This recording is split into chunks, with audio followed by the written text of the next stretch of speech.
Selamat pagi dan selamat hari Sabat kepada semua yang menonton live Penang Adventist Hospital Church. Syukur dan puji kepada Tuhan atas penjagaannya sepanjang 6 hari yang lalu sehingga sekarang kita dapat berbakti bersama-sama walaupun hanya melalui online. So mari kita mulakan kebaktian sekolah sahabat kita dengan menyanyikan beberapa buah lagu. Lagu pertama mari kita nyanyi Don't Forget the Sabbath dalam SDA Hymnal 388.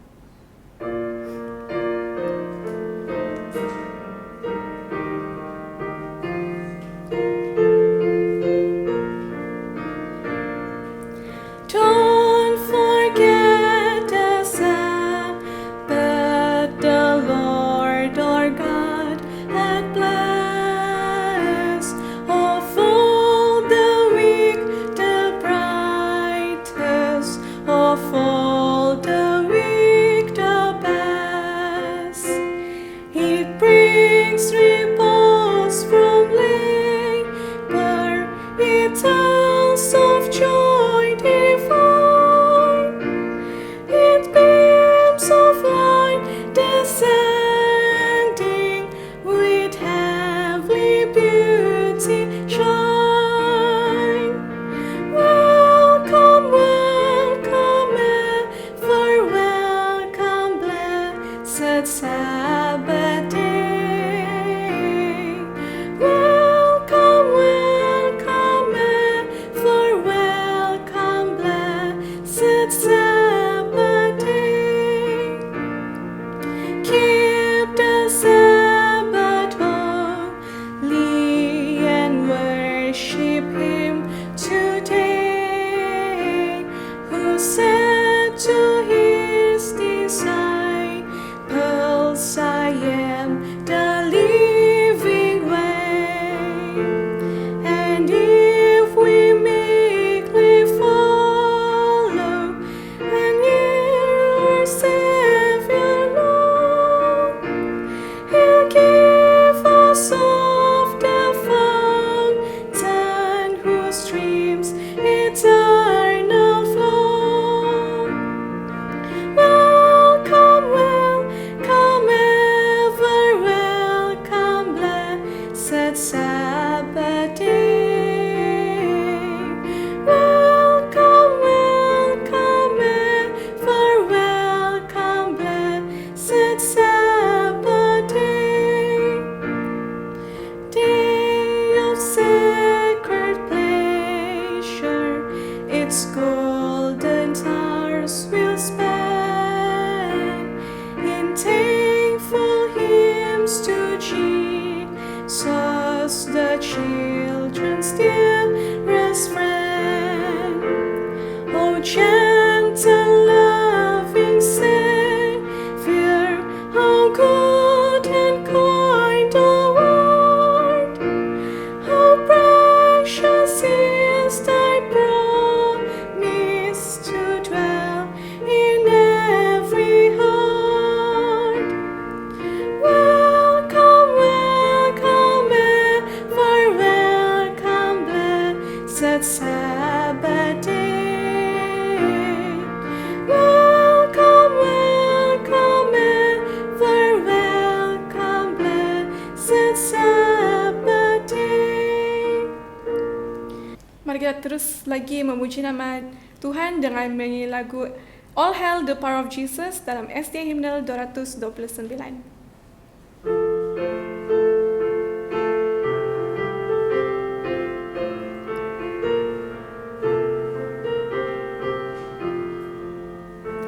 All hail the power of Jesus' name, let angels prostrate fall. Bring forth the royal diadem and crown Him Lord of all. Bring forth the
menyanyi bersama-sama.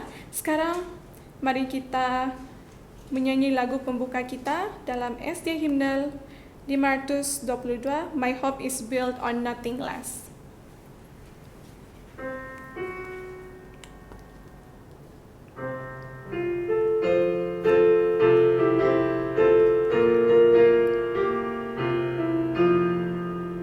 My hope is built on nothing less than Jesus' blood and righteousness. I dare not trust the sweetest frame, but wholly lean on Jesus' name. On Christ the solid rock I stand. All other ground is sinking sand.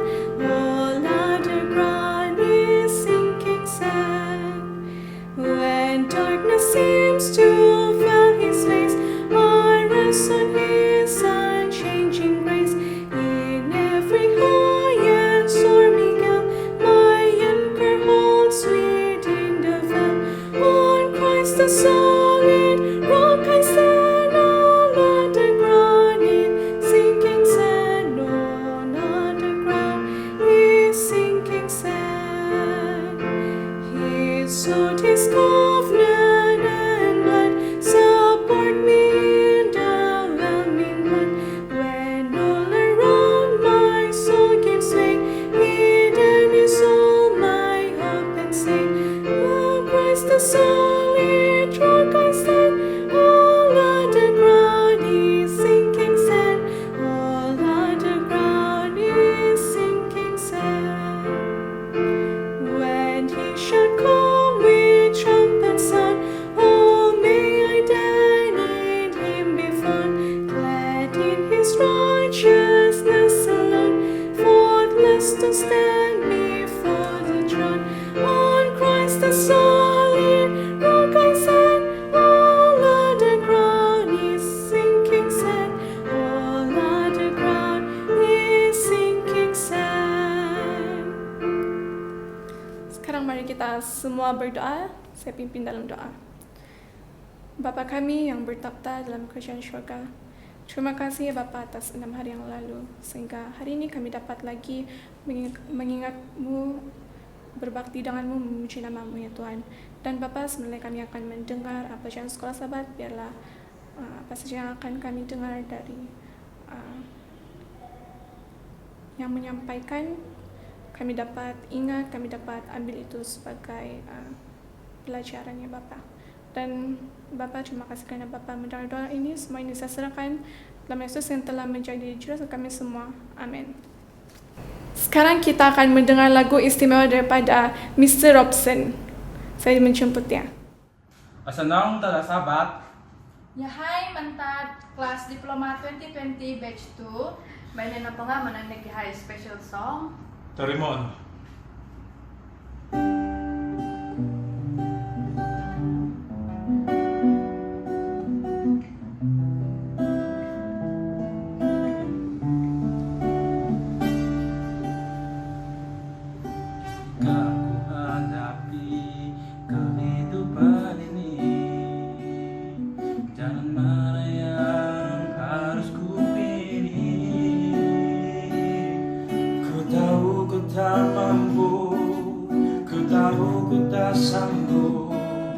Hanya Kau Tuhan tempat jawabanku. Aku pun tahu ku tak pernah sendiri. Engkau Allah yang menggendongku. Aku cinta memuaskanku. Kau mengangkatku di tempat yang tinggi.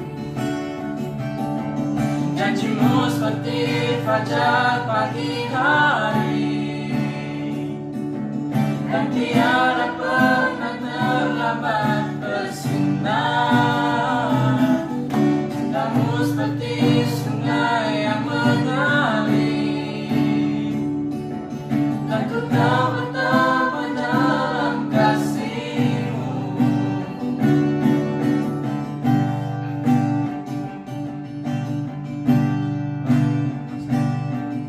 Ketika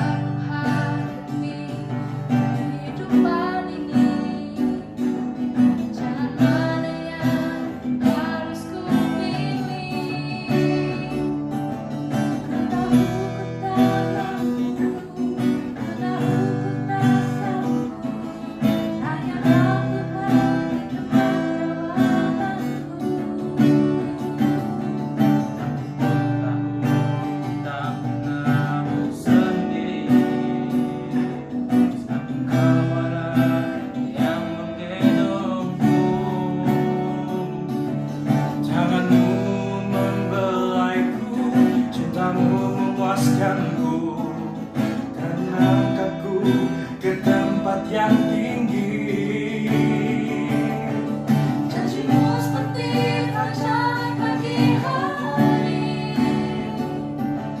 dan tiada pernah terlambat bersinar. Cintamu seperti sungai yang mengalir, dan ku tahu betapa dalam kasih-Mu. Janjimu seperti fajar pagi hari, dan tiada pernah terlambat bersinar. Cintamu seperti sungai yang mengalir, dan ku tahu betapa dalam kasih-Mu. Dan ku tahu betapa dalam kasih-Mu. Dan ku tahu betapa dalam kasih-Mu. Amen. Amen. Amin kepada lagu istimewa sebentar tadi. Tanpa membuang masa, saya ingin menjemput Elder Elton untuk memberikan pelajaran sekolah Sabat kepada kita semua. Selamat pagi dan selamat hari Sabat. Saya ucapkan kepada kita semua. Bertemu kita kembali dalam ringkasan sekolah Sabat kuartal kedua tahun 2020. Dan kita tidak sadar, kita sekarang sudah berada pada pelajaran ke-11. Dan tajuk sekolah Sabat pada hari ini adalah Alkitab dan Nubuatan. Sebelum saya teruskan, mari kita semua berdoa. Bapa di sorga, saat ini kami ingin mempelajari firman-Mu. Kami mohon Engkau mengampuni dosa dan kesalahan kami. Tuhan, bukalah pikiran dan hati kami, supaya kami dapat mengerti dan juga menerima firman-Mu pada saat ini daripada pelajaran sekolah Sabat.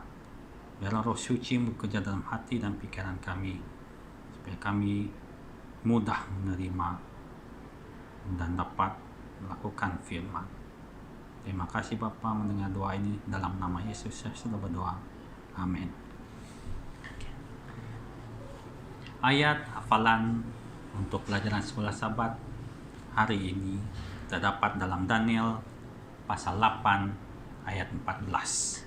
Saya akan bacakan di sini. Maka ia menjawab, sampai lewat 2300 petang dan pagi, lalu tempat kudus itu akan dipulihkan dalam keadaan yang wajar. Nubuatan Alkitab sangat penting untuk identiti dan misi kita.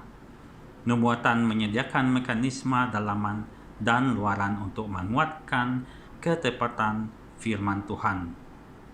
Yesus berkata, dan sekarang juga aku akan mengatakannya kepadamu sebelum hal itu terjadi, supaya kamu percaya apabila hal itu terjadi. Dalam Yohanes 14 ayat 29. Persoalan penting adalah bagaimanakah kita menafsirkan nubuatan dengan betul agar kita tahu apabila nubuatan itu sesungguhnya sudah digenapi. Pada zaman reformasi, para reformis mengikuti kaidah historis. Kaidah ini adalah kaidah yang sama digunakan oleh Daniel dan Yohanes sebagai kunci untuk tafsiran mereka sendiri. Kaidah historisis melihat nubuatan sebagai kegenapan sejarah dan progresif dan berterusan, bermula pada masa lalu dan berakhir dengan kerajaan Tuhan yang kekal. Minggu ini pelajaran kita akan mengkaji bagaimana kita dapat menggunakan pandangan historisis untuk memahami nubuatan. Kita harus melihat dalam sejarah kegenapan nubuatan untuk mengkaji bagaimana Tuhan memimpin kerja penting reformasi dan untuk memahami perjalanan peristiwa dalam persiapan bangsa-bangsa untuk menghadapi konflik terakhir kontroversi besar itu. Ditulis oleh Nyonya White dari Testimony for the Church volume 8 muka surat 307. Pelajaran sekolah Sabat pada Sabat ini, kalau kita sudah membaca, dan saya percaya Anda sudah membacanya, dia terbahagi kepada 3 bahagian utama. Yang pertama, menafsir profesi ataupun nubuatan. Yang kedua, garis masa nubuatan, yaitu terbagi dalam 3 prinsip ataupun modul yang kecil, di mana kita boleh melihat melalui tahun, hari, dan hari, bagaimana mengenal pasti simbol-simbol, dan seterusnya ke muncak kepada peristiwa akhir. Dan yang ketiga, tipologi ataupun type-type atau jenis-jenis simbolik yang telah menjadi nubuatan. Mari kita lihat dalam Mazmur pasal ke-90 ayat 4. Dia katakan di sana, Tuhan tidak terbatas oleh masa. Jadi Tuhan sudah mengatakan dalam buku Wahyu, dia adalah Alfa dan Omega, yaitu yang pertama dan yang terakhir. Jadi kalau Tuhan terbatas oleh masa, jadi dia bukan Tuhan. Jadi Tuhan is not limited by time. Dia tidak terbatas oleh masa. Mari kita tengok bagaimana harus kita menginterpretasi ataupun bagaimana kita menafsir nubuatan. Kalau kita tengok dalam Yesaya 46 ayat 10, Yesaya 46 ayat 10, saya akan bacakan dalam bahasa Inggris. I make known the end from the beginning, from the ancient time, what is still to come. I say, my purpose will stand, and I will do all that I please. Okay. Tuhan sudah tahu dari permulaan, dari masa yang lalu, dan apa yang akan datang. Dia katakan apa saja kehendak yang dia mau lakukan, dia akan lakukan menurut kehendaknya. Okay. Dalam buku Daniel dan Revelation ataupun Wahyu, cara bagaimana menafsir nubuatan. Saya bacakan melalui Yesaya 46 ayat 10 yang mengatakan di sana, saya bacakan dalam bahasa Inggris. I make known the end from the beginning, from ancient times that is still to come. I say, my purpose will stand, and I will do all that I please. Okay. Dikatakan di sini,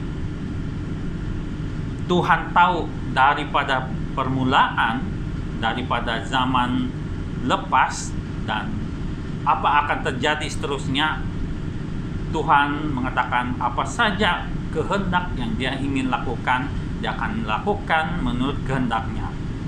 Para nabi dan rasul sudah melakukan ataupun menafsir Alkitab, ataupun bagaimana mengkaji Alkitab melalui buku Daniel dan Revelation ataupun Wahyu, melalui 3 cara, yaitu secara preterism, futurism, dan historicism.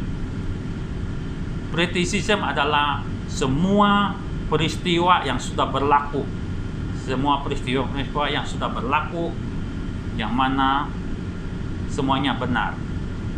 Futurism adalah semua peristiwa yang sudah sedang berlaku pada sekarang ini dan sebelum kedatangan Tuhan yang kedua kali. Dan seterusnya historicism, yaitu nubuatan yang telah berlaku,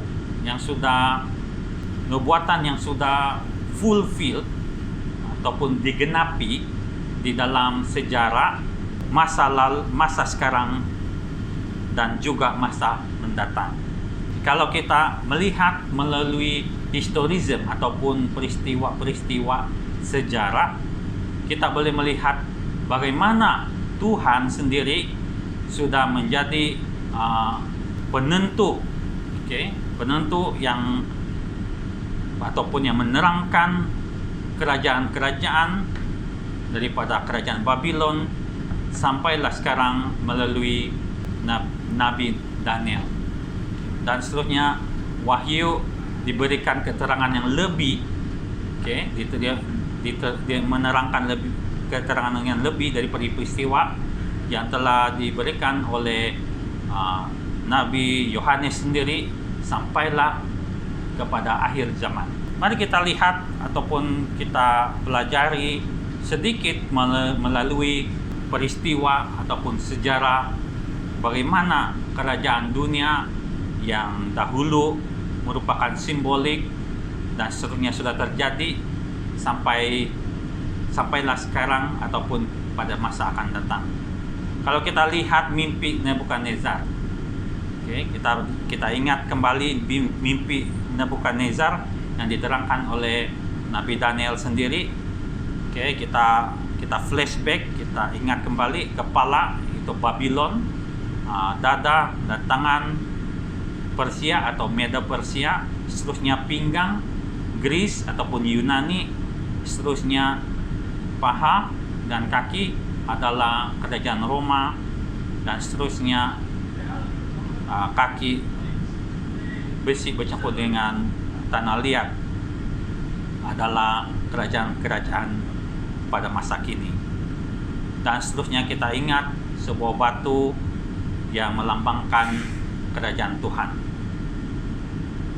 Itu semuanya diterangkan di dalam Daniel pasal 2. Kalau kita lihat dalam Daniel pasal 8, dia teruskan lambang itu kepada bentuk binatang, yaitu kerajaan Babylon adalah seekor singa yang bersayap, Medo Persia seekor beruang, seterusnya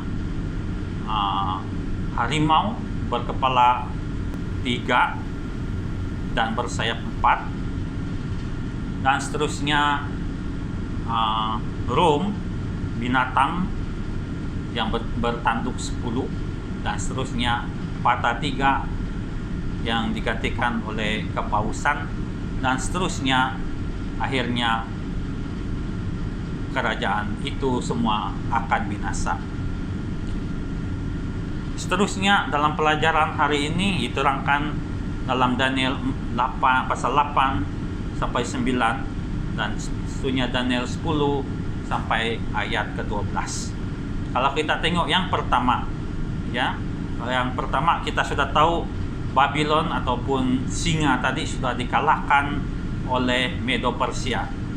Kalau kita baca dalam buku Daniel pasal 8 di mana mimpi Nabi Daniel sendiri, kalau kita tengok yang pertama binatang yang dia mimpi adalah domba jantan. Nah, domba jantan ini mempunyai tanduk 2. Dikatakan dalam Bible ataupun dalam Alkitab, tanduk dia ada di antara kedua matanya. Dan kalau kita baca dalam buku Daniel pasal 8, dia dikatakan di sana tanduk domba jantan itu ataupun ram dikatakan dalam Inggris, tanduknya sebelah rendah dan sebelah tinggi. Maksudnya kerajaan Medo Persia. Medo itu yang rendah sedikit dan Persia adalah yang tinggi. Jadi Medo Persia, Medo dikuasai oleh Persia.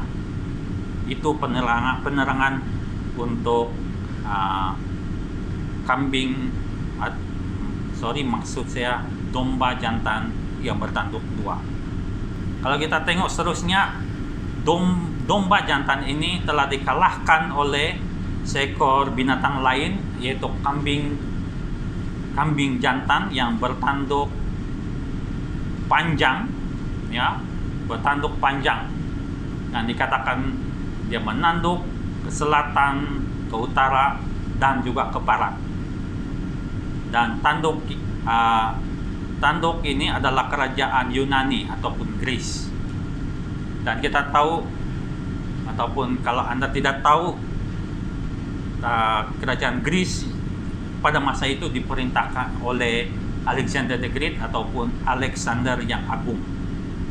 Dan dia telah berkuasa begitu lama, dan dia mengalahkan raja-raja di sebelah selatan, timur, dan utara.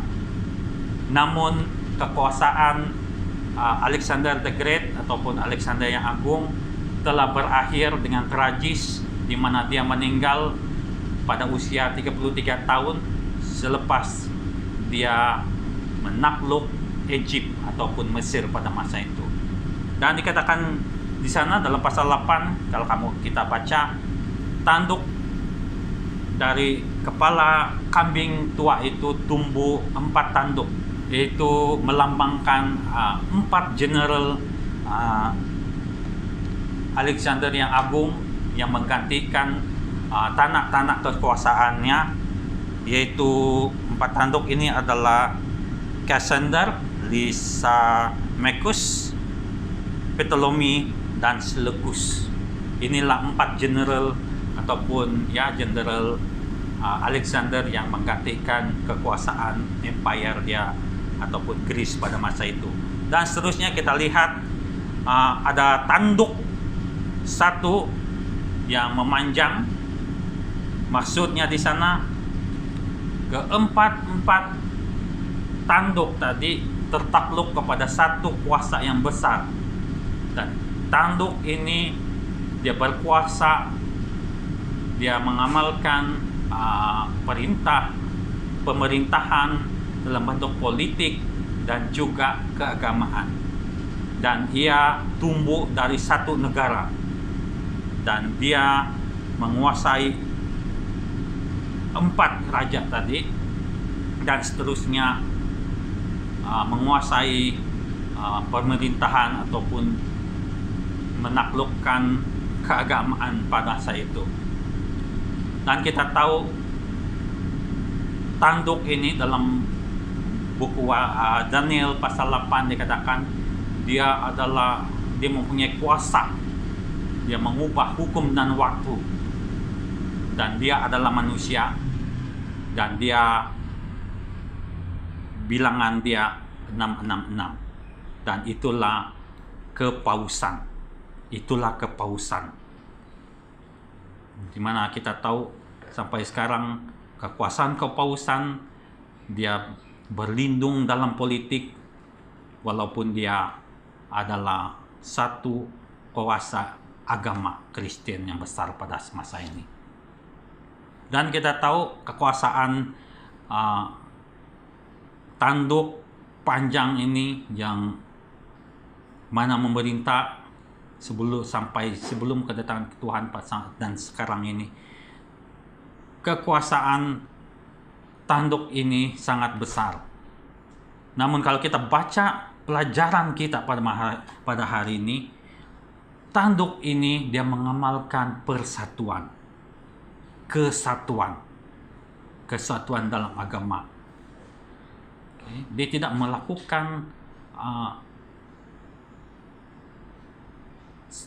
tidak melakukan kekerasan, namun dalam diam dia ingin menghancurkan agama-agama lain, dan itulah kepausan. Saya tidak akan berbicara lanjut mengenai profesi ini ataupun nubuatan bahagian ini, sebab itu bukan landasan.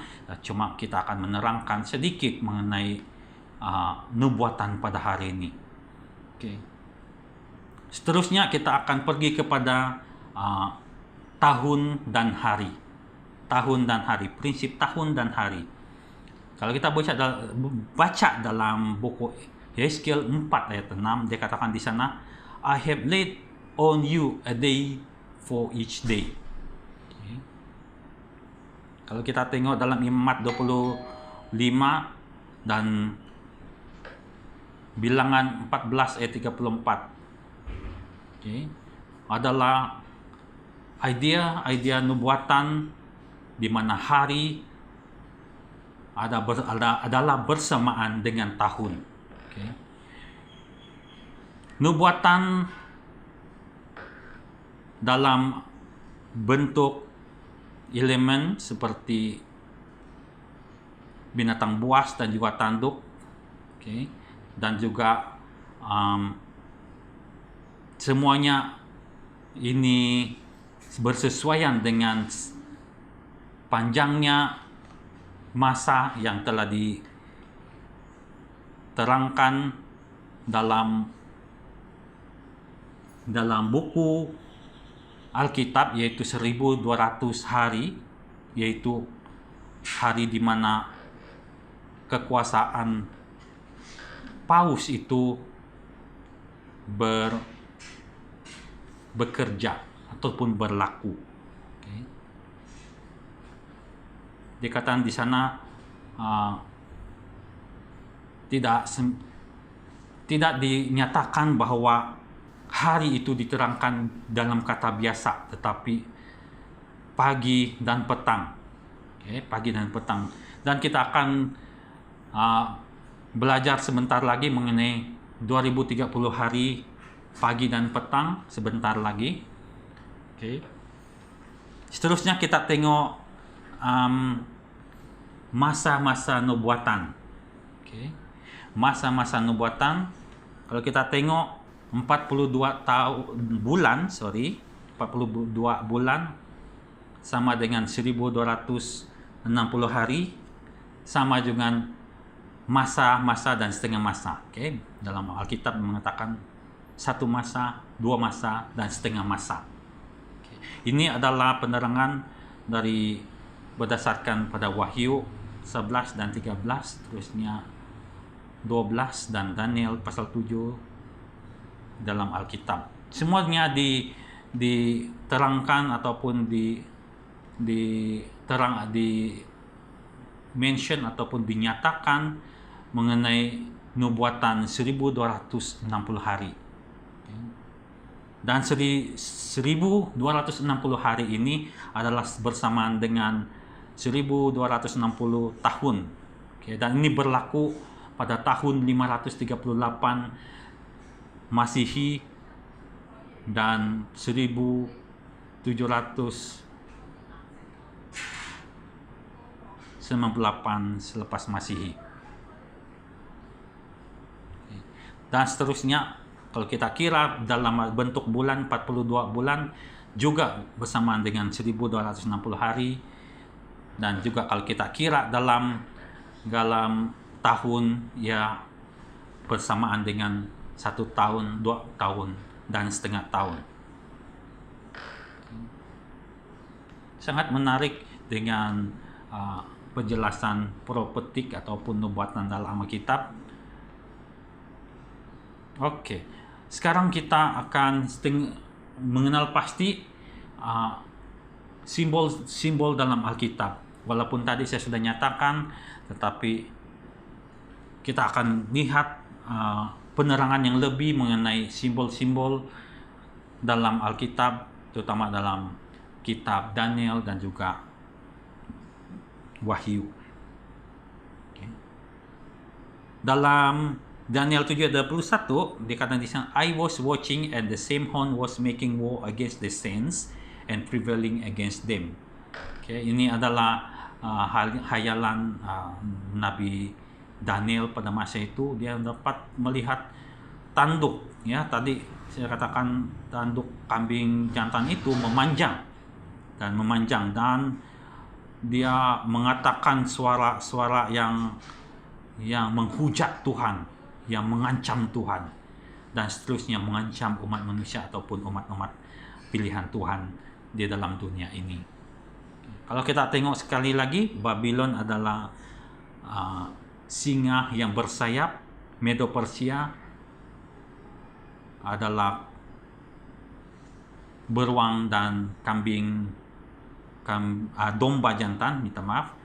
Okay. Greece ataupun Yunani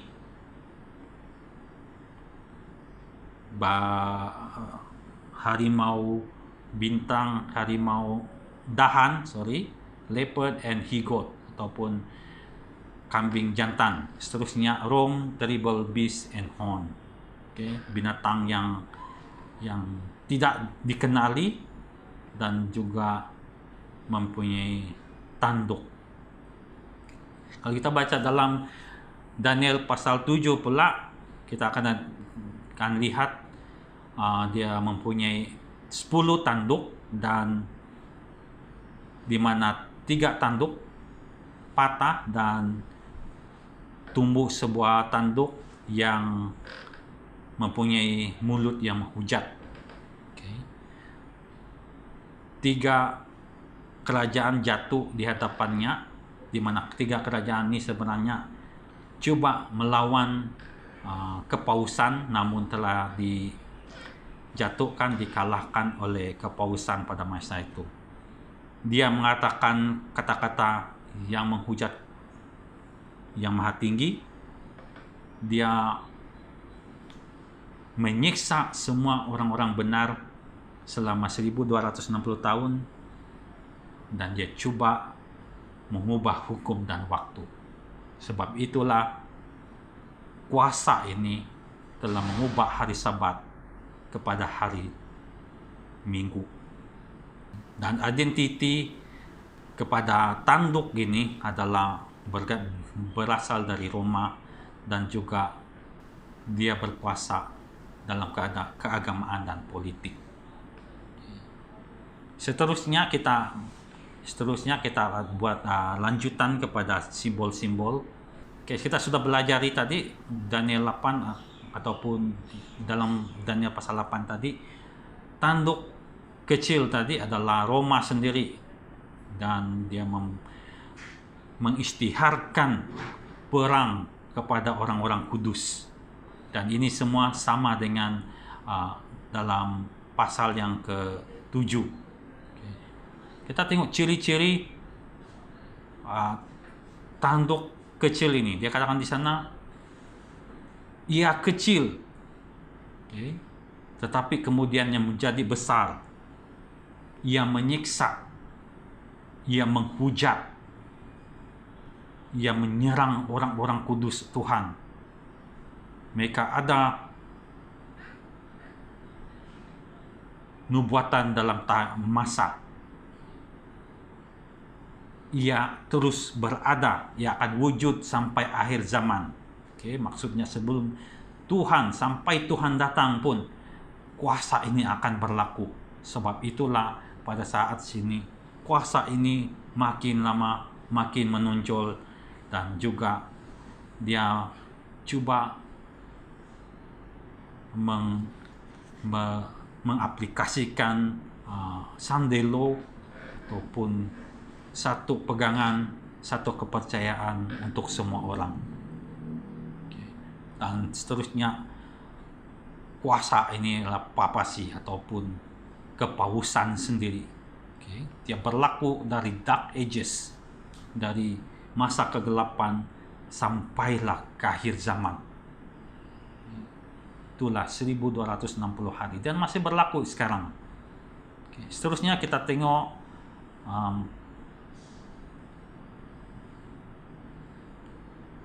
kemuncak kepada event ataupun peristiwa di dunia ini.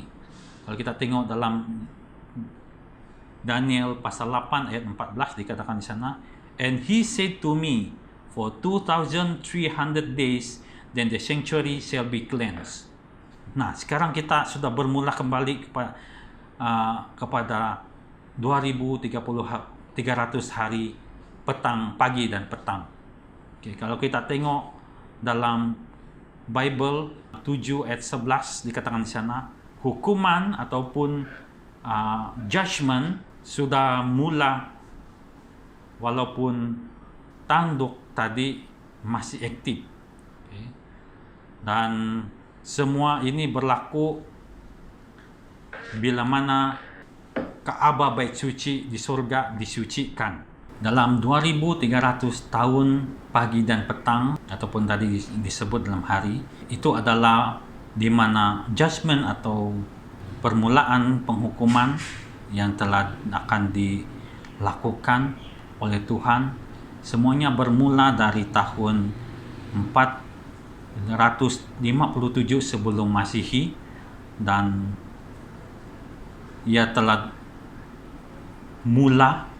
dimulakan pada 1844 ataupun 22 Oktober 1844, di mana Great Disappointment berlaku, di mana peristiwa pada masa itu juga bintang-bintang berjatuhan. Disitulah sebenarnya Yesus masuk ke dalam bahagian Maha Suci ataupun Ka'bah Maha Suci di surga. Itulah semuanya, artinya 2300 hari ataupun 2300 tahun. Dan untuk penerangan, 2300 tahun adalah di mana sebenarnya adalah di mana umat-umat Tuhan tidak dapat berbakti kepada Tuhan sepenuhnya dengan cara tanpa gangguan daripada kuasa setan. Itulah yang berlaku di dalam 2300 tahun Masehi. Sebelum Masehi, dari 457 sebelum Masehi sampai 1844 selepas Masehi. Kalau kita lihat seterusnya, selepas pembuangan di Babylon, Raja Artasasta telah mengirimkan dikri supaya dibangunkan kota Yerusalem dan juga Ka'bah di dunia pada masa itu. Tuhan mau bersama-sama dengan umatnya di dunia. Dan seterusnya pada 27 selepas Masehi, Yesus diurapi. 31 selepas tahun Masehi, Yesus disalibkan. Sampai 34 selepas Masehi, Stefanus dibunuh. Ini adalah 450 tahun di mana ataupun 70 minggu. Dan seterusnya gospel kepada Gentiles atau orang-orang yang bukan Kristen, dan sampailah 1844 selepas Masehi. Inilah kenapa dikatakan Ka'bah harus disucikan. 2300 tahun itu adalah masa di mana gangguan daripada kuasa-kuasa kegelapan yang ingin mengganggu umat-umat Tuhan daripada beribadah, dan seterusnya sampai sekarang. Seterusnya kita tengok tipologi sebagai profesi. Ini adalah bagian terakhir, 1 Korintus 10 ayat 6. Now these things become our examples. Dan semuanya ini akan menjadi panduan ataupun jadi ikutan kita. Jadi ikutan dan contoh bagi kita. Tipologi adalah satu siri peristiwa-peristiwa yang berlaku di dunia yang merupakan simbolik, dan seterusnya menjadi satu teladan, menjadi satu teladan yang boleh kita ingati sampai sekarang. Kalau kita tengok Yesus disalibkan di kayu salib. Okay. Wah, seperti yang dikatakan oleh Yohanes Pembaptis bila Yesus datang, lihat anak domba itu. Okay. Yesus adalah seperti anak domba yang disembelih. Sebab anak domba adalah lambang kepada kerendahan hati. The meek dalam Bible. Yesus disalibkan seperti domba. Sebab itulah selepas Yesus disalibkan, mati di kayu salib untuk semua orang, domba tidak perlu lagi untuk disembelih dan seterusnya dipersembahkan sebagai korban bakaran. Sebab Yesus sudah mati untuk kita semua, menjadi korban yang hidup. Dan kita hanya perlu mengikuti Dia, menuruti Dia. Kalau kita tengok contoh dalam Alkitab lagi mengenai Yesus telah menggunakan ular tembaga sebagai contoh kematiannya. Kenapa ular? Kenapa ular? Sebab ular adalah pembawa ataupun ular dalam makan setan yang membawa dosa kepada dunia ini. Dan Tuhan membawa setan, Yesus mati kayu salib, dia membawa dosa-dosa yang disebabkan oleh setan ataupun si ular tua tadi, supaya semua orang selamat. Oke, kalau kita ingat perjalanan orang Israel dahulu, di mana mereka bersungut-sungut dan Tuhan menghukum mereka, dipatuk ular beludak, dan sebagai ganti supaya mereka selamat, Tuhan menyuruh Musa membuat ular tembaga, ular yang digantungkan pada satu palang atau salib. Barang siapa melihat, semuanya akan sembuh. Jadi inilah lambang kepada ular tembaga.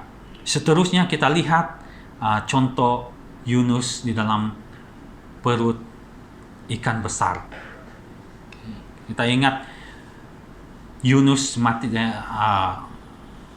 ditelan dalam perut ikan besar selama 3 hari, dan seterusnya dia dilepaskannya. Ia juga merupakan lambang Yesus mati di dalam tanah. Yesus mati di dalam tanah untuk 3 hari, dan seterusnya selepas 3 hari dia dibangkitkan. Banyak lagi contoh-contoh dalam Alkitab yang boleh kita praktikkan, boleh kita ingat sebagai simbol bagaimana menguatkan kita dalam setiap kehidupan kita. Kita hidup di dalam keadaan yang hampir kepada pintu tertutup. Nubuatan adalah suatu peristiwa yang sangat cepat berlaku dan ia hampir kepada penamatnya. Jam-jam untuk kita dinilaikan hampir habis. Hampir habis. Kita hampir tidak masa. Kita hampir kalah. Namun Tuhan mau untuk datang segera. Tetapi untuk itu Tuhan mau kita, kamu dan saya, untuk memberitakan berita baik yang Dia akan datang kembali. Dan melalui simbol-simbol ini, daripada warning-warning ataupun amaran-amaran yang kita tahu melalui nubuatan ini, biarlah ini akan menjadi suatu penguat yang boleh membawa, yang boleh mengajak orang, lelaki dan perempuan, tua dan muda, datang kepada Tuhan. Biarlah ramai orang datang kepada Tuhan, bersama-sama kita masuk ke dalam kerajaan surga. Saya harap pelajaran ini sudah membawa kita kepada suatu pengetahuan ataupun satu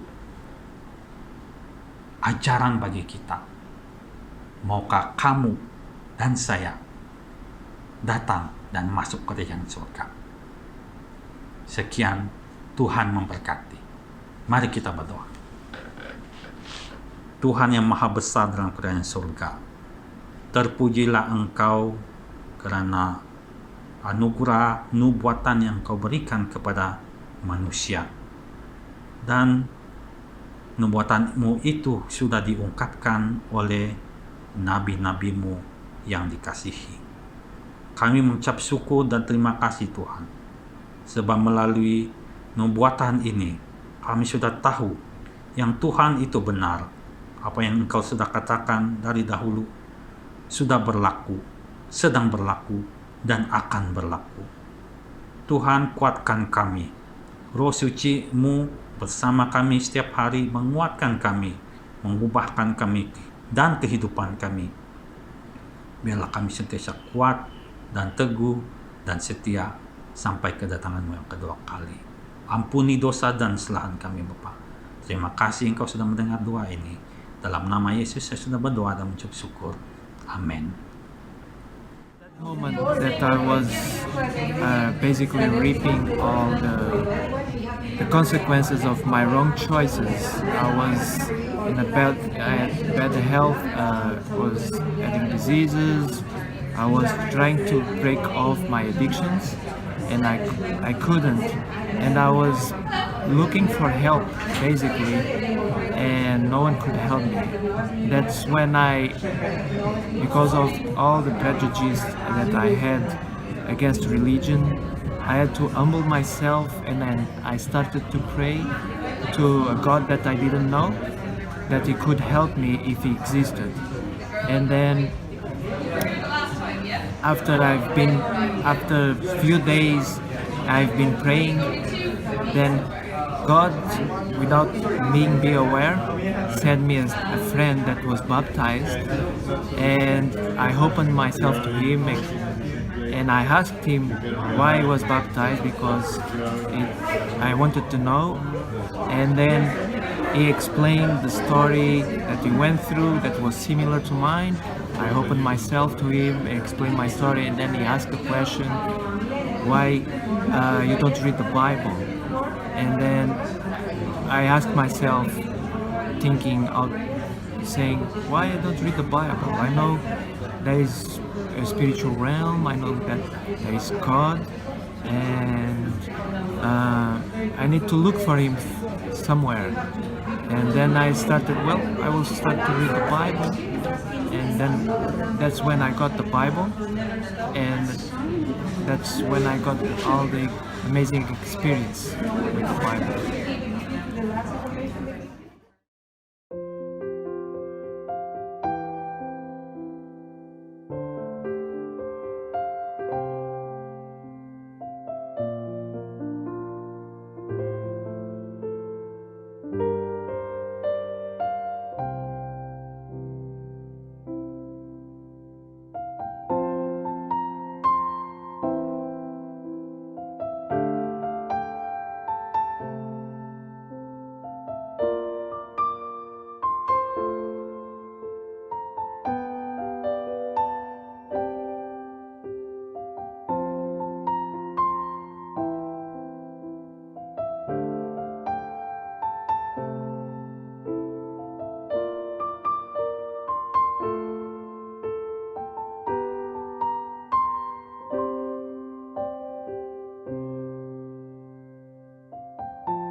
Did you know that the act of tithing can be a thermometer of the spiritual life?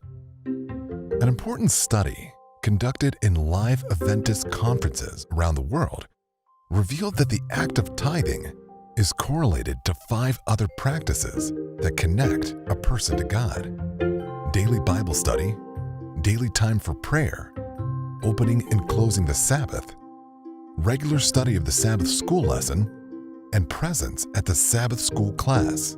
If any of those practices is missing, including the act of tithing, it may indicate that a spiritual disconnection is in process, increasing the risk of apostasy.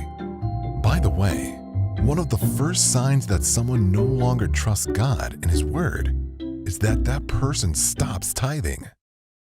It is as if the God they worship would be so weak that if they would obey His voice by tithing, He would be unable to take care of them. One must first trust that there is a God in heaven, that His Word is still binding, and that as the provider, He has control over the events of life, being able to do far more than we ask or think. Now that you are going to worship God with your tithe, remember that by doing so, you are strengthening your connection with Him and exercising your faith in Him as the provider. As you return your tithe and give your promise, ask God to help you to develop healthy spiritual habits that will deepen your trust and keep you connected to His everlasting love. May we put our desires last and God first. Selamat Hari Sabat. Sekali lagi kepada yang sedang menonton, sekarang kita akan beralih kepada kebaktian kedua kita. Dengan itu, mari kita terus memuji nama Tuhan dengan menyanyikan beberapa buah lagu. Lagu pertama, mari kita nyanyi This Is My Father's World dalam SD Hymnal 92.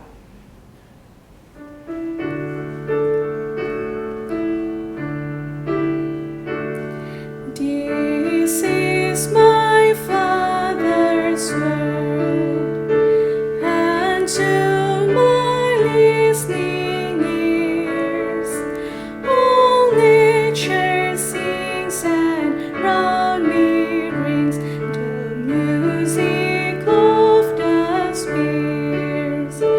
This is my Father's world, arouse me in the dawn of rocks and trees, of skies and seas. His hand a wondrous road. This is my Father's world. The birds, the carols raise, the morning light, the lily white, declare their Maker's praise. This is my Father's world. He shines in all that's fair. In the rustling grace I hear Him pass. He speaks to me everywhere.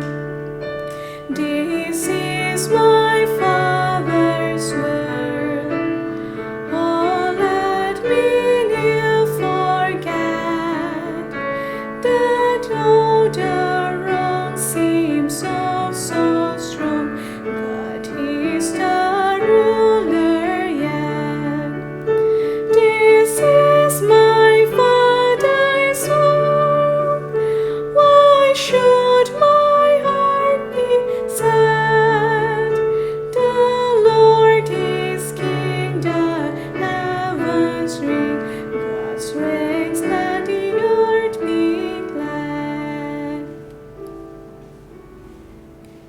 Lagu seterusnya, mari kita nyanyi All the Way dalam SD Hymnal 516. Di mana saja kita berada, Tuhan akan sentiasa bersama dengan kita dan membimbing kita.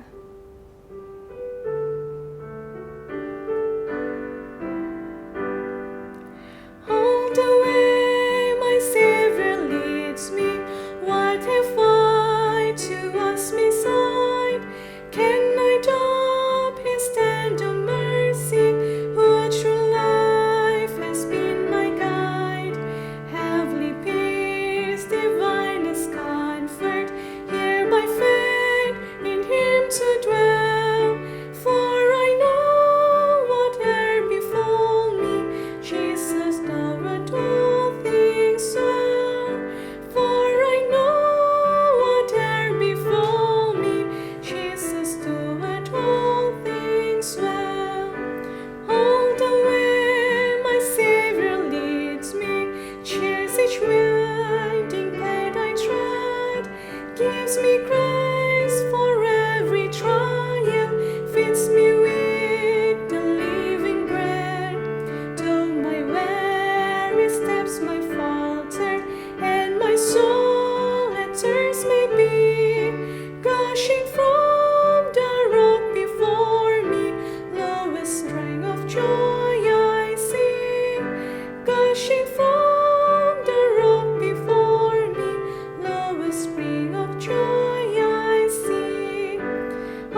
besar setia Tuhan kepada kita di dalam kehidupan kita.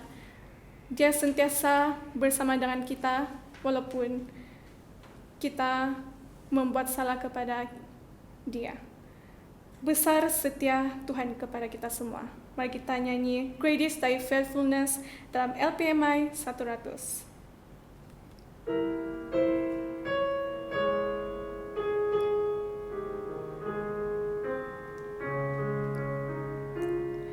Great is thy faithfulness, O God my Father. There is no shadow of turning with thee. Thou changest not, thy compassions they fail not. As thou hast been, thou forever will be. Great is thy faithfulness, great is thy faithfulness. Morning by morning, new mercies I see. All I have needed, thy hand had provided. Great is thy faithfulness, Lord, unto me.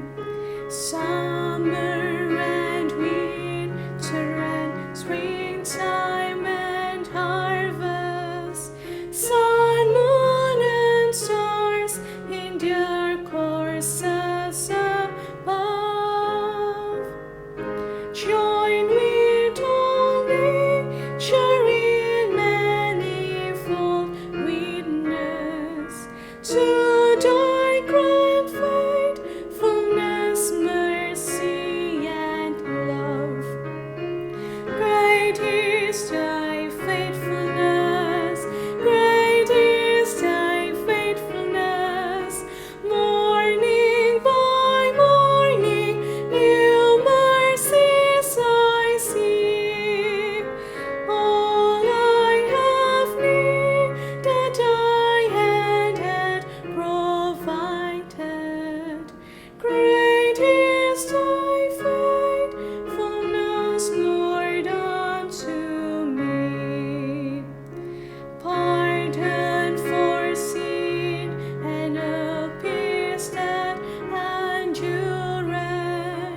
Thy own dear presence to cheer and to guide. Strength for today and bright hope for tomorrow. Blessings all mine with 10,000 beside. Great is thy faithfulness, great is thy faithfulness. Morning by morning, new mercies I see. All I have needed, thy hand had provided. Great is thy faithfulness, Lord, unto me. Sebagai lagu pembuka, mari kita menyanyikan lagu Turn Your Eyes Upon Jesus dalam SD Hymnal 290.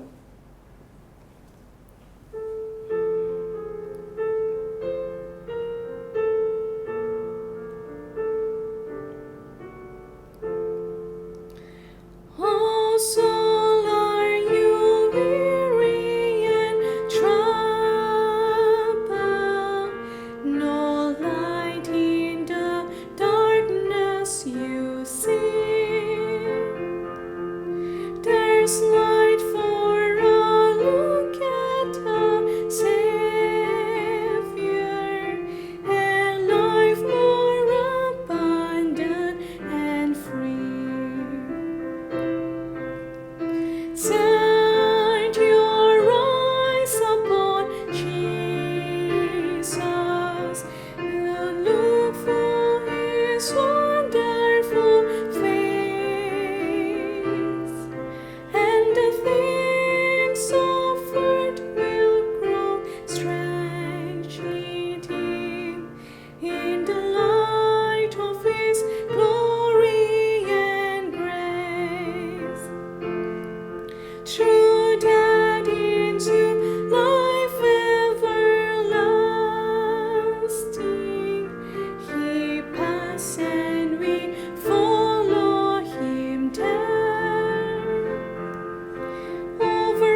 saya jemput kita semua untuk berdoa.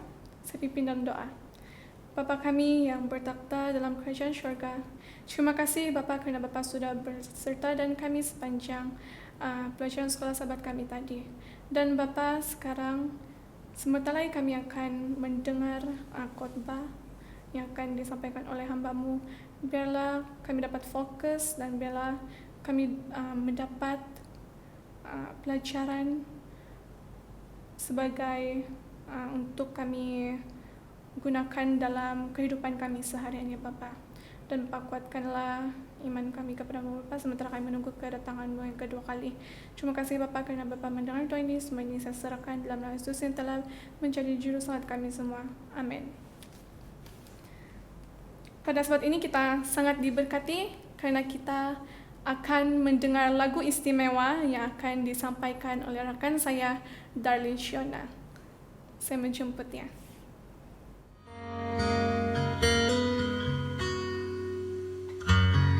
There is none like you.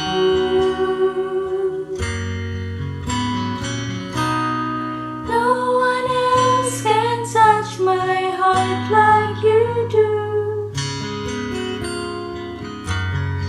I can search for all eternity long and find there is none like you. There is none like you.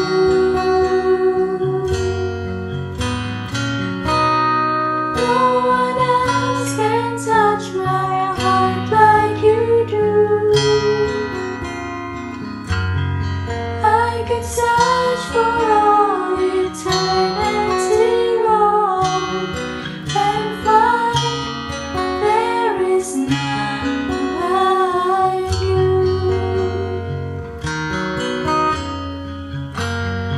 I could search for all eternity long and find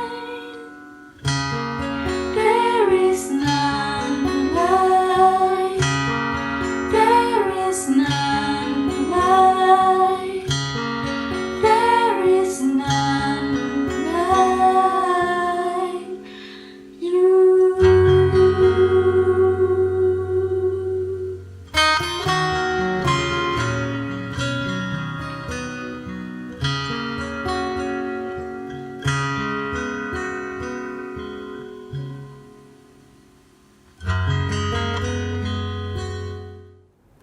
Terima kasih Darlene Shiona dengan lagu yang begitu merdu.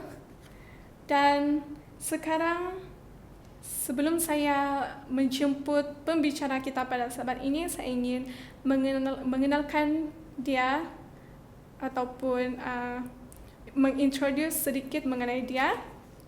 So, dia berasal dari Sabah. Dia adalah jejaka tampan yang masih bujang, belum berkahwin. Kalau di sini nama popular dia ialah Baragil, tapi nama sebenar dia ialah Adele Owen. Saya menjemput dia. Terima kasih kepada Leonie yang memimpin acara Hari Sabat kita pada hari ini, kebaktian yang kedua. Hai, happy Sabat semua pada ahli gereja PAHC dan semua yang mengikuti Sabat online hari ini. Puji Tuhan karena kita masih berpeluang untuk berkumpul merayakan Sabat yang indah pada Sabat ini secara online. Mari kita mulakan perkongsian firman Tuhan pada kebaktian khotbah kita pada hari ini dengan doa. Mari kita berdoa. Ya Tuhan, pencipta dan penebus yang agung, kami sangat bersyukur dan berterima kasih atas pimpinan dan penjagaan dan segala berkat ekonomi, kesehatan yang Tuhan berikan kepada kami selama 6 hari yang lalu. Sehingga kami pada hari Sabat-Mu yang indah ini, kami dapat berkumpul secara online memperingati segala perbuatanmu yang ajaib dan mempelajari lebih dalam firman Tuhan. Pada saat ini kami dengan rendah hati memohon pimpinan Roh-Mu untuk membantu kami dalam mempelajari dan mengerti firman-Mu. Terima kasih karena mendengar dan menjawab doa kami ini. Dalam nama Yesus. Amin. Dalam Matius 19 ayat 16 hingga 22 terdapat seorang pemuda kaya. Menurut Lukas, pemuda ini juga adalah seorang pemimpin dalam golongan elit agama Yahudi. Menurut Markus, si pemuda ini berlari dan berlutut di hadapan Yesus untuk mendapatkan berkat, sebagaimana Yesus memberkati anak-anak kecil. Lalu si pemuda ini bertanya satu soalan yang sangat penting di dalam hidup kita. Dia bertanya, "Guru yang baik, apakah yang harus kulakukan untuk mendapat hidup kekal?" Yesus menjawab pemuda itu, "Syarat untuk mendapat hidup kekal adalah menurut hukum Allah." Yesus menjawab pemuda itu, "Oleh karena terdapat hukum-hukum dalam agama Yahudi," pemuda itu bertanya, "Hukum yang mana satu?"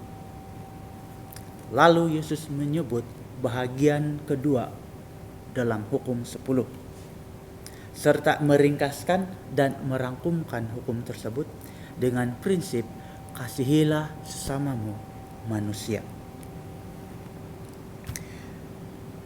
Tanpa teragak-agak, pemuda itu berkata, "Oh, semua itu sudah kuturuti sejak kecil lagi," kata si pemuda. "Sudah kuperbuat sejak saya masih kecil. Apalagi yang kurang?" Kita adalah serupa dengan pemuda ini. Seringkali kita bertanya soalan yang sama. Apakah yang harus aku perbuat? Apa yang harus saya lakukan untuk mendapat kesenangan, untuk mendapat kegembiraan, untuk mendapat hidup kekal? Kita terlalu fokus pada perbuatan kita sendiri, atas apa yang harus kita perbuat untuk memperoleh hidup kekal. Sedangkan perbuatan atau tindakan kita tidak akan menghasilkan hidup yang kekal. Hanya oleh perbuatan Yesus Kristus saja yang boleh memberikan hidup yang kekal bagi kita. Kita harus fokus pada Yesus, bukannya fokus pada apa yang kita lakukan. Tidak fokus pada diri kita sendiri. Pemuda ini mempunyai semua apa yang diinginkan, yang diimpi-impikan oleh orang-orang muda pada hari ini. Saya boleh bayangkan si pemuda ini mempunyai sebuah banglo, sebuah kereta besar. Dia seorang pemimpin di dalam gereja. Dia seorang diakon. Dia juga pemimpin choir. Mungkin dia juga adalah pastor muda. Dia mempunyai keluarga bahagia. Semuanya itu merupakan impian kita, orang muda. Tetapi si pemuda ini sudah mencapai semuanya. Apa yang dia impikan, apa yang dia inginkan dalam hidupnya, yaitu dia mempunyai harta dan juga dia mempunyai posisi kedudukan di dalam masyarakat. Dia juga sudah yakin telah melakukan kewajiban dalam penurutan hukum 10. Hukum agama tanpa melakukan silap, tanpa melakukan salah. Seolah-olah pemuda ini mengatakan, Tuhan, sejak kecil lagi saya sudah menurut hukum 10. Tiap hari Sabat saya ke gereja. Saya juga membayar tithes and offering dengan setia. Saya juga hanya memakan sup lobak dan herba. Saya sangat berpuas hati dengan penurutan saya. Tetapi jauh di dalam hatinya terdapat sesuatu yang membuat si pemuda itu tidak tenang dan kurang gembira. Sehingga si pemuda ini bertanya, Tuhan, apalagi yang kurang? Saudara-saudara sekalian, apakah Anda juga mengalami apa yang dialami oleh pemuda ini? Yesus mau memberikan ketenangan, kedamaian, dan kegembiraan jiwa kepada pemuda ini. Dan cara untuk mendapatkan ketenangan dan kegembiraan sejati itu adalah seperti di dalam Matius 19 ayat 21. Jikalau engkau ingin sempurna, atau yang kurang itu adalah, pergilah, juallah segala milikmu, berikanlah itu kepada orang-orang miskin, maka engkau akan beroleh harta di sorga. Kemudian datanglah kemari dan ikutlah aku, kata Yesus. Andai kata Anda adalah si pemuda tersebut, apa kiranya respon Anda apabila seseorang menyuruh menjual harta untuk mendapatkan ketenangan dan kegembiraan? Adakah Anda gembira untuk melakukannya? Sudah tentu kita akan menjawab orang tersebut, engkau gila. Pemuda itu mau akan hidup kekal, yaitu hadiah terbesar yang akan Tuhan berikan. Tetapi malang sekali si pemuda itu juga maukan harta duniawi.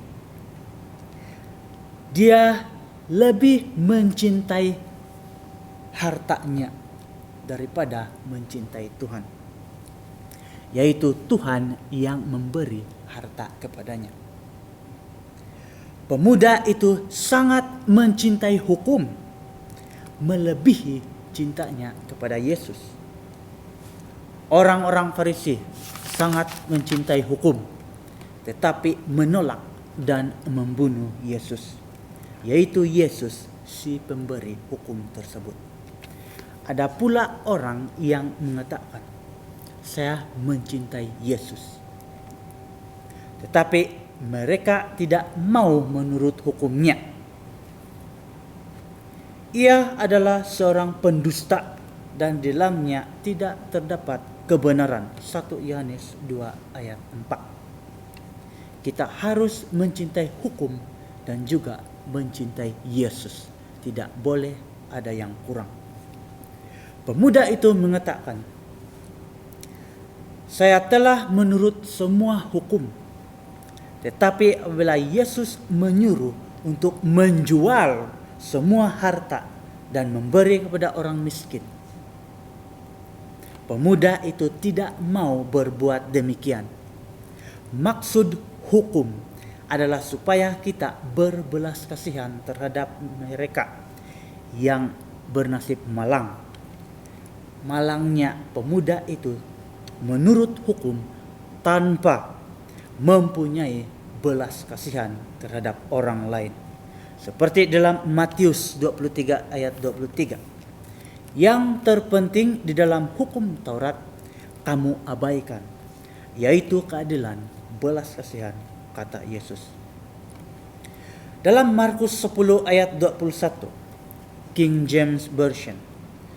Selepas Yesus menyuruh menjual harta, Markus menuliskan perkataan Yesus, yaitu "Take up the cross and follow me."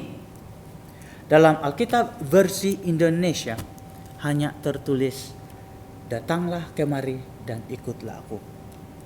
Tapi di dalam King James Version, Yesus mengatakan dalam Markus 10 ayat 21, "Angkatlah salib dan ikutlah aku."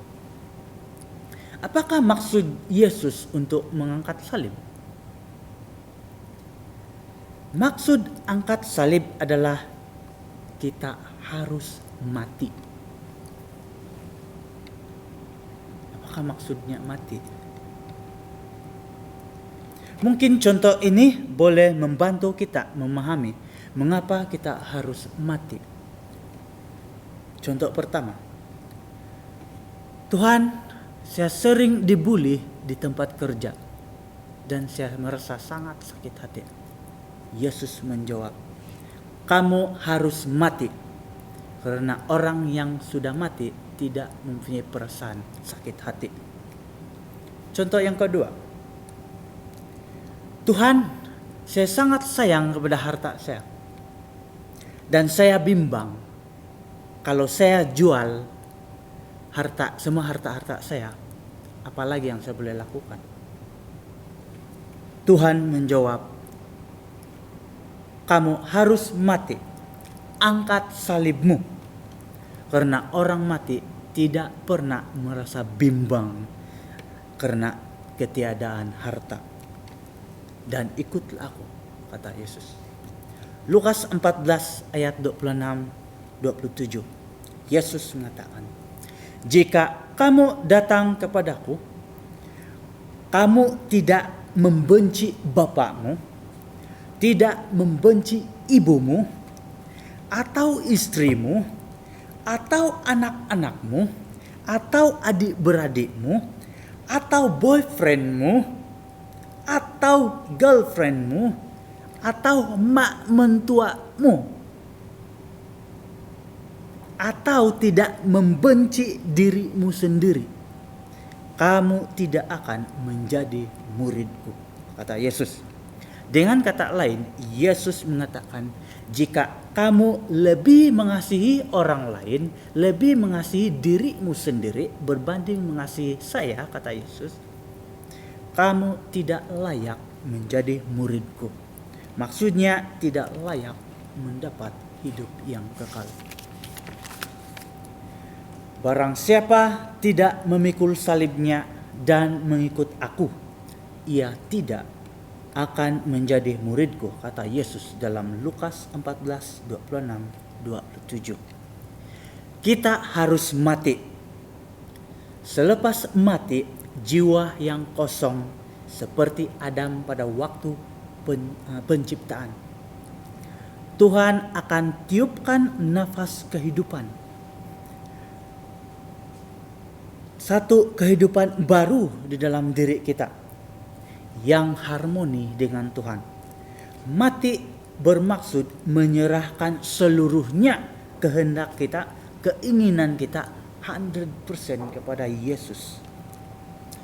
Satu lagi cerita mengenai orang kaya dalam Alkitab. Dia seorang pemungut cukai. Mungkin dia ini lebih kaya daripada si pemuda tadi.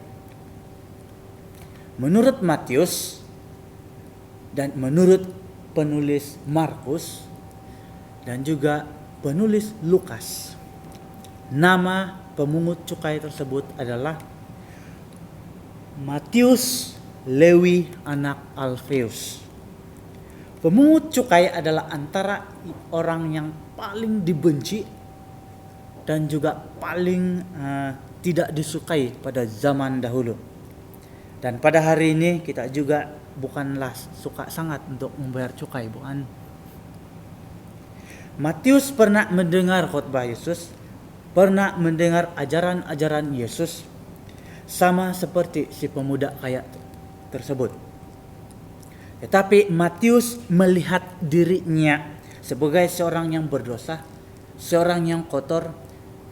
Matius berkata, saya seorang pemungut cukai yang berdosa. Masyarakat memandang diri saya sebagai hina dan jijik. Saya yakin Yesus juga tidak akan memandang saya, tidak akan menerima saya, kata Matius. Apabila kita fokus melihat pada diri kita sendiri, apabila kita fokus pada perbuatan kita sendiri, ada dua kemungkinan yang akan berlaku kepada kita.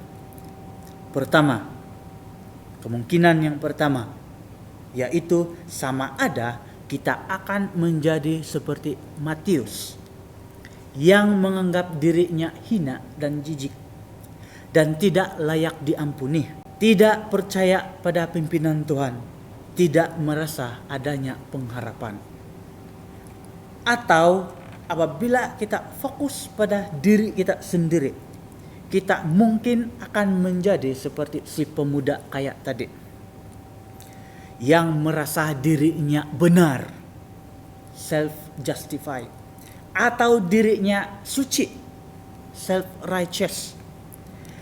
Apabila dia melihat orang berdosa, si pemuda itu, oh, dia orang yang berdosa,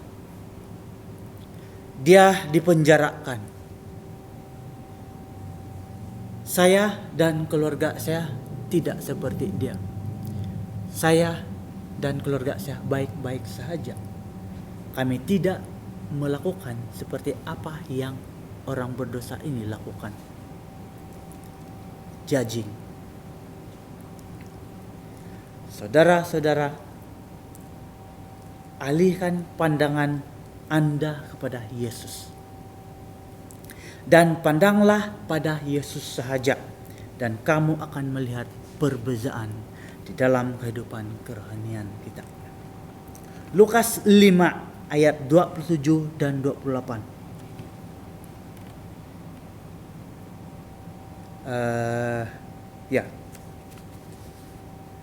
Lukas 5 ayat 27 dan 28.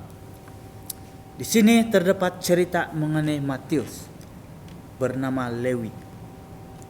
Yesus dengan sengaja melintasi ofis pejabat cukai di mana Matius bekerja. Dan Yesus memanggil Matius, "Hai Matius, ikutlah aku." Maka berdirilah Lewi atau Matius dan meninggalkan segala sesuatu lalu mengikut Yesus. Lukas 5 ayat 27-28. Apabila Yesus memanggil Petrus dan Andreas, muridnya yang pertama, langsung saja Petrus dan Andreas berdiri dan meninggalkan jala, meninggalkan perahu dan bapak mereka, lalu mengikut Yesus. Saudara-saudara, pada saat ini Yesus memanggil Anda dan saya untuk menjual dan melepaskan segala sesuatu yang menghalang kita datang kepada Yesus. Kita harus menjual semua harta kita, kesombongan kita, keinginan kita, semua kepentingan diri kita, kebencian kita, gosip harus dijual. Jual semuanya. Kebenaran diri, self-justify, harus dijual semuanya. Self-righteous harus dijual. Masa Anda harus dijual. Apa saja yang menghalang kita datang kepada Yesus, jual semuanya. Tuhan mau kita berikan seluruhnya yang ada pada kita. 100% jual kepada Yesus. Dan kemudian kita harus mati. Manusia lama yang tinggal dalam diri kita harus mati supaya Tuhan boleh menghembuskan nafas kehidupan. Kehidupan yang baru yang mempunyai kuasa untuk membunuh semua sifat-sifat keberdosaan kita di dalam diri kita. Satu kehidupan yang penuh kemenangan atas dosa. Saudara-saudara sekalian, serahkan diri Anda kepada Yesus pada hari ini. Taruhlah perhatian Anda pada Yesus sepenuhnya. Lihat pada Yesus. Jangan lihat pada diri kita sendiri. Jangan lihat kepada orang lain. Fokuskan pandangan terus kepada Yesus. Percaya apa yang Yesus lakukan, yang telah Yesus lakukan kepada diri Anda, diri kita. Karena di situ terdapat kedamaian, ketenangan, dan kehidupan kekal. Sebagai lagu sambutan dan juga lagu penutup, mari kita menyanyikan lagu I Surrender All dalam SG Hymnal 309.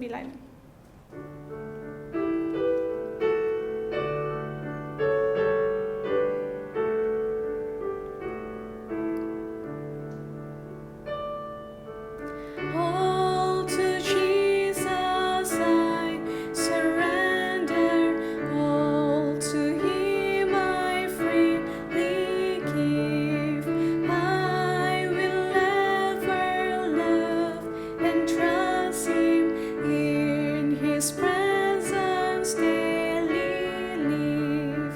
I surrender all. I surrender all to Thee, my blessed Savior. I surrender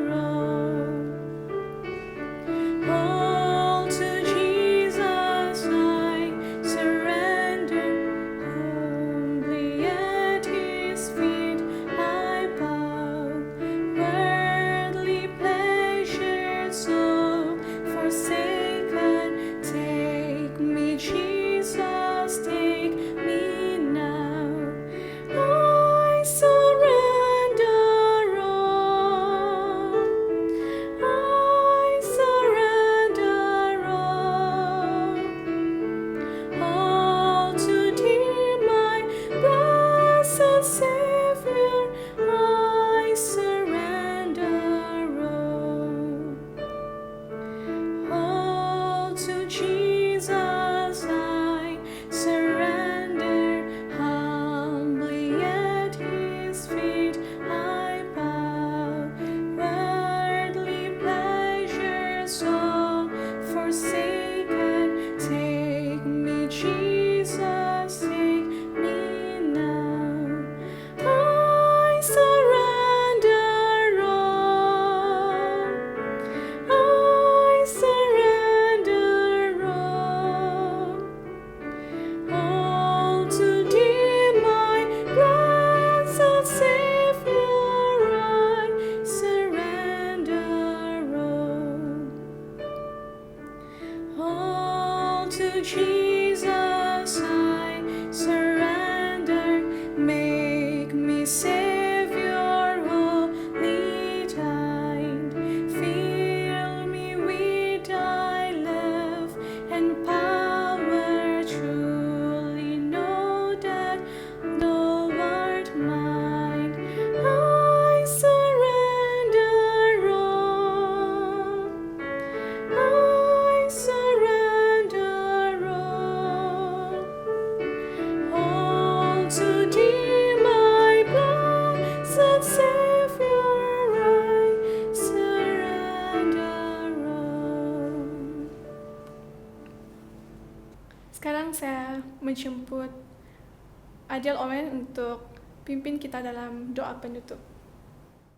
Mari berdoa. Ya Bapa kami sangat berterima kasih atas pelajaran yang Engkau berikan kepada kami. Bapa, kami dengan rendah hati menjual seluruhnya, menyerahkan sepenuhnya ke semua yang ada pada kami, yang dapat menghalang kami untuk datang dan mengikut Yesus. Bunuh manusia lama yang ada dalam diri kami, dan berikan manusia baru yang hidup harmoni dengan kehendak Bapa. Bapa, terima kasih karena mendengar dan menjawab doa kami ini. Kami serahkan semuanya dalam nama Yesus, Juru Selamat kami semua. Amin. Okay, terima kasih karena sudah menyertai kami dalam kebaktian pada Sabat ini. Kita berjumpa lagi pada Sabat depan. Tuhan memberkati.